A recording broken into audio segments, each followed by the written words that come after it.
संत बड़ा परमारथी शीतल उनकी साई, तापत बुझावे और की ये तो दे दे अपना रंग, तापत बुझावे और की ये तो दे दे अपना रंग।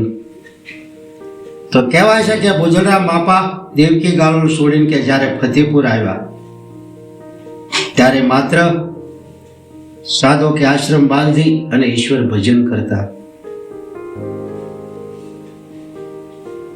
पण के समय जता जेम फूलोनी सुगंध फैलाय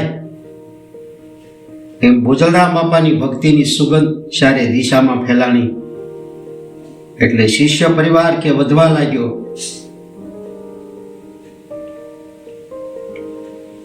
कारण के भुजलराम बापानी एक संत तरीके तेमनी सुवास सौराष्ट्રના ગામડાના સીમાડો વટાવી અને દૂર દિગ્દગમાં પસરી, એટલે અનેક એવા સાધુ સંતો અને પ્રેમી ભક્તગણ કે ભુજલરામ બાપાના દર્શન કરવા માટે અને તેમના મુખમાંથી નીકળતી અમૃતમય વાણી સાંભળવા માટે તેમના સત્સંગમાં બેહતા।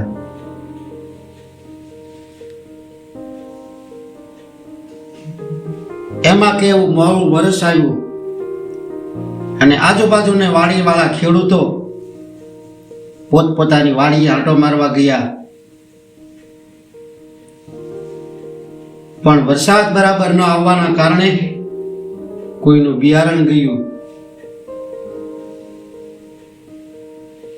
વળી થોડો ઘણો વરસાદ થયો એટલે જે જાર બાજરો સિંગ જે વાવેતર કર્યું હતું એનો ઉગાવો આવ્યો અને થોડા ઘણા છોડ પણ વધ્યા, પણ કે પાક સુધી છોડ ન પહોંચ્યા, પણ કે ઢોરખા એવા પણ ન રહ્યા, ધીરે ધીરે કરતા કે સુકાવા લાગ્યા।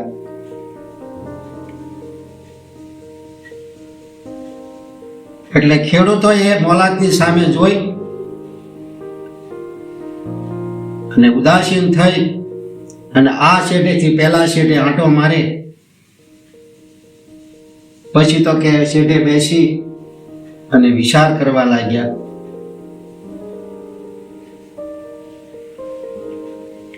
કે આપણને તો એમ હતું કે આ વર્ષે કંઈક સારું વર્ષ થશે એટલે આપણે આ મોંઘા બિયારણ નાખી અને ખેડ કરી, છતાં આ વર્ષે કુદરત રૂઠ્યો।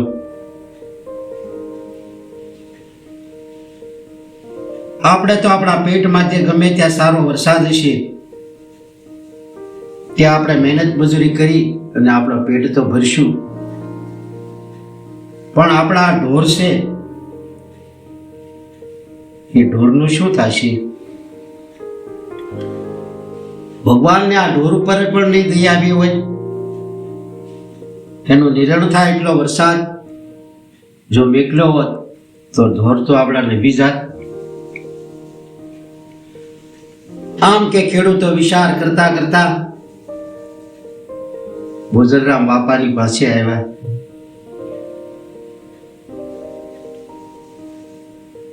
અને ભુજલરામ બાપાને કે સીતારામ કરી અને એ ખેડૂતો બેઠા, પણ એ ખેડૂતોના ચહેરા ઉદાસીન હતા, કેમ કે બધા ચિંતામાં હતા। એટલે તેમનો ચહેરો જોઈને ભુજલરામ બાપાએ કીધું કે વાલા, આ સૂર્ય ઉગ્યો એટલે આખી પ્રકૃતિ નાચતી અને ઝૂમતી દેખાય છે, ફૂલોની કળીઓ એવી ખીલતી દેખાય છે, આ પક્ષીઓના મીઠા મધુર અવાજ સંભળાય છે, એટલે બધા હસતા અને ખીલતા દેખાય છે। આવું સુંદર વાતાવરણ છે અને વાલા, આપણને તો ઉત્તમ માનવ દેહ મળવા છતાં આપણે ઉદાસીન દેખાઈ એ વાલા સારું ન દેખાય, આપણે તો હસતા રહેવું જોઈએ। ત્યારે એક ખેડૂત બોલો કે બાપા, આપને તો ખબર છે કે આ વર્ષ કેટલું મોડું છે ને બાપા આપે તો ખેતી કરેલી એટલે આપણે તો ખ્યાલ હોય કે ખેડૂતની માથે કેટલી જવાબદારી હોય. ખેડૂતને ખાલી પેટની નહીં પણ ઢોર માલની બધાયની ચિંતા હોય છે. એટલે બાપા, મોડા વર્ષના કારણે અમારો ચહેરો ઉદાસીન છે. કેમ કે આ વર્ષે તો ભગવાન પણ રૂઠ્યા હોય એવું લાગે છે. માંડ કરીને અમે બિયારણ ખરીદી અને ઝાર બાજરો અને આ વાવેતર કર્યું. ઈશ્વરે ઉગાડ્યું તો ખરું, પણ પાક સુધી તો ન પોગાડ્યું. પણ ઢોર ખાય એવું પણ ન રહેવા દીધું, બધું સૂકવી દીધું. ત્યારે બીજો કે બાપા, મેં તો આ વર્ષે એવી સિંગ કરી હતી, એટલે મને એમ હતું કે સારું વરસ થાય અને સિંગ સારી થાય તો હું ન્યાલ બની જઈશ. પણ આ વર્ષ બધા વર્ષ કરતા નબળું થયું. તો ભગવાનને આટલીની ખબર પડતી હોય કે આ ખેડૂતો કેટલી મહેનત કરી અને વાવેતર કરે છે અને ખેડી કરે છે અને વાવે છે, તો એનો વાવેલું મારે પાક સુધી પહોંચાડવું જોઈએ. અને છોડને ઉગાડ્યા પછી એને પાણી આપવું પડે. તડકો આપી અને મોલાદને સૂકવી ન નખાય. અને સૂકવી તો નાખી, પાછા ખોટા કડાકા અને ભડાકા કર્યા અને એવા વાદળ નાખે ડમર ચડાવ્યા અને વીજળીના ચમકારા થયા અને મોલાદને ભયભીત કરી અને સૂકવી નાખી. અને વરસાદ તો પાછો વરસાવ્યો નહીં. તો ભગવાન આમ કેમ બાપા કરતા હશે? ભગવાનને આટલીની ખબર હોય કે ખેડૂતની સામે આવો અન્યાય ન કરાય. આવી કે ખેડૂતની ઉદાસીન ભરી વાત સાંભળી અને ભુજલરામ બાપા કે છે કે વાલા, કરતા કુદરત તો દયાળુ છે, પણ એ સમયની પહેલાને ભાગથી અધિક કોઈને મળતું નથી. કેમ કે આ બધા તો કર્મનો ખેલ છે. એટલે ઈશ્વરને દોષ ન આપો, પણ એમ કહો કે હરિ કરે એ ઠીક કરે છે. એમ કહીને કે ભુજલરામ બાપા કહે છે કે હું તમને એક ખેડૂતનું દ્રષ્ટાંત આપી અને હું તમને સમજાવું. તમે એ બરાબર સાંભળો એટલે તમારા પ્રશ્નનો જવાબ એ વાતમાં મળી જશે. એમ કહીને કે ભુજલરામ બાપા વાત કરે છે કે એક ખેડૂત હતો, તે રોજ ભગવાનને પ્રાર્થના કરતો. એમાં કે એક દિવસ તેની પ્રાર્થના સાંભળી અને ભગવાન કે ખેડૂતને મળવા માટે આવ્યા. એટલે ખેડૂતની મુલાકાત કે ઈશ્વર સાથે થઈ. એટલે ખેડૂતે ઈશ્વરને ટકોર કરતા કહ્યું કે તમે સૃષ્ટિના સર્જનહાર ખરા, પણ તમને તેમના વહીવટ બાબતે કઈ ગતાગમ નથી લાગતી, તો જ તમે આવું કરતા હો ને. કેમ કે તમે તો ખેતી કરી નથી, એટલે તમને ખેતી બાબતની શું સમજણ હોય. એટલે તમે તમારી રીતે પવન, પાણી ને પ્રકાશ મૂક્યા કરો છો. એમાં અમુક ખેડૂતને અનુકૂળ પડે મોલાદ માટે, અમુક ન પડે, તો તમને તો એ ખબર નથી. એટલે તમારી ઈચ્છા પ્રમાણે તમે બધું ચલાવો છો. એમાં તમારો કઈ પ્રભુ વાક નહીં, કેમ કે તમને એનો ખ્યાલ નથી. પણ હું વર્ષોથી ખેતી કરું છું, એટલે હું તમે કહો તો ખેતી વિશે મારા અનુભવની તમને વાત કરું તો તમને ખ્યાલ આવે કે તમારે ખેતી બાબતે ઘણું શીખવાની જરૂર છે. આવી કે ખેડૂતની વાત સાંભળીને ભગવાન હસતા હસતા ખેડૂતને કહે છે કે ભાઈ, તારી વાત સાચી. કેમ કે મેં ખેતી કરી નથી એટલે મારો કઈ ખેતી બાબતમાં અનુભવ હોય નહીં, પણ તું તો ખેતી કરે છો એટલે તું તારા અનુભવ પ્રમાણે તો મને સલાહ આપ, એટલે મને ખબર પડે કે મારે શું કરવું અને શું ન કરવું.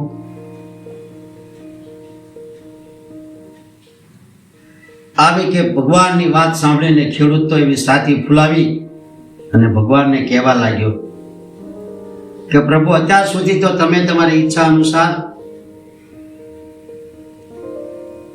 ચલાવ્યું છે બધું, પણ 1 વર્ષ તમે મને સોંપો અને હું જેમ કહું એમ તમે કરો. તમારી મરજી પ્રમાણે નહીં, પણ હું કહું એમ તમારે કરવું પડે. અને પછી જોવા તમે આ 1 વર્ષમાં કેવો ચમત્કાર થાય છે એ તમને બતાવું. કોઈ ખેડૂત ગરીબ ન રહે. પછી તો કહેવાય છે કે ખેડૂતની વાત સાંભળી અને ભગવાને એ ખેડૂતે કીધું એ પ્રમાણે વાત સ્વીકારી. ને પછી તો એ ખેડૂતની મરજી મુજબ થવા લાગ્યું. ખેડૂત કહે ત્યારે વરસાદ આવે અને કહે ત્યારે તડકો આવે. પછી તો ન ગાજવીજ, ન વાવાઝોડું કે ન વંટોળિયા, અને પાક પર કોઈ જીવાણુ પણ ન બેસવા દે. અને ખેડૂત બધું સમયસર અને માપસર રાખે. એ છોડની ઊંચાઈ દિન પ્રતિદિન કે વધવા લાગી. અને મોલાત કે પાક પર આવી એટલે મોલાતને જોઈ અને ખેડૂત એવો હરખઘેલો થયો. અને પછી તો પ્રભુને પાછી પ્રાર્થના કરી અને કહેવા લાગ્યા કે પ્રભુ, આવી જાઓ, જુઓ આ પાક તો જુઓ. એટલે એમના કહેવા મુજબ કે ભગવાન આવ્યા અને ભગવાનને ખેડૂત કહે છે કે પ્રભુ જુઓ કેવી મોલા ઢીલોલા લે છે. તમે મારા કયા મુજબ આ વર્ષ મને કરવા દીધું. એટલે આ ખેડૂતો ન્યાલ થઈ જાય. જો પ્રભુ તમે મને થોડા વર્ષો પહેલા મળ્યા હોત તો આ ખેડૂત કોઈ ગરીબ ન રહે. અત્યાર સુધી તો તમે કર્યું એ તમને બરાબર લાગ્યું હશે, પણ પ્રભુ અમે મહેનત કરી ને હેરાન થઈ ગયા. પણ આવો કોઈ વર્ષ અમારા ખેતરમાં અમને પાક જોવામાં નથી મળ્યો. એવો આ વર્ષે આ પાક દેખાય છે, એટલે આ વર્ષે અમે ન્યાલ થઈ જઈશું. આવે કે ખેડૂત ભગવાનની સામે હરખઘેલી વાત કરે છે અને કે ભગવાન ખેડૂતને સામે હસતા હસતા કહે છે કે વાલા, એ તો ખરે ખબર પડશે. એમ કહીને કે ભગવાન ત્યાંથી ચાલતા થયા. અને પછી તો એ પાક જોતા એ પાક લણવાનો સમય આવ્યો. એટલે ખેડૂતે બાજરાના ડુંડામાં દાણા જોવા લાગ્યા કે બરાબર જો આ બાજરો હવે પાકી ગયો હોય તો આને લણી લઈએ. એમ વિચારીને કે ખેડૂતે બાજરાનું ડુંડું પકડ્યું અને ડુંડાની અંદર કે દાણા જોવા લાગ્યો. પણ કે ડુંડું જોતા જ ખેડૂતનું તો મોઢું પડી ગયું અને એનો ચહેરો ઉદાસીન બની ગયો. અને થયું કે અરે, આ બાજરાનું તો અવળું મોટું આ ડુંડું અને મારી પાસે કાંઈ દાણો જ નહીં. આમાં તો બધી થૂલે જે ભરી છે, આમાં દાણો તો કાંઈ દેખાતો નથી. ને આમ જોઈ તો બાજરો પાક ઉપર આવેલો છે. પછી તો કે ખેડૂત એવા આંખમાં કે આંસુ લાવી અને ભગવાનને પ્રાર્થના કરવા લાગ્યો. એટલે તેમની પ્રાર્થના સાંભળી ને પાછા કે પ્રભુ આવ્યા.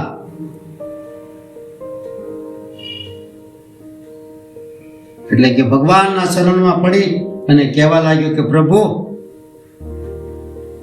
આટલો બધો પાક ખેતરમાં દેખાય છે પણ અંદર એક દાણો દેખાતો નથી, તો પ્રભુ આમ કેમ આ થયું છે? ત્યારે કે ભગવાન એ ખેડૂતને સમજાવે છે કે તે ખેતરમાં સારી વ્યવસાય કરી છે, એટલે પાક પણ સારો આવ્યો છે,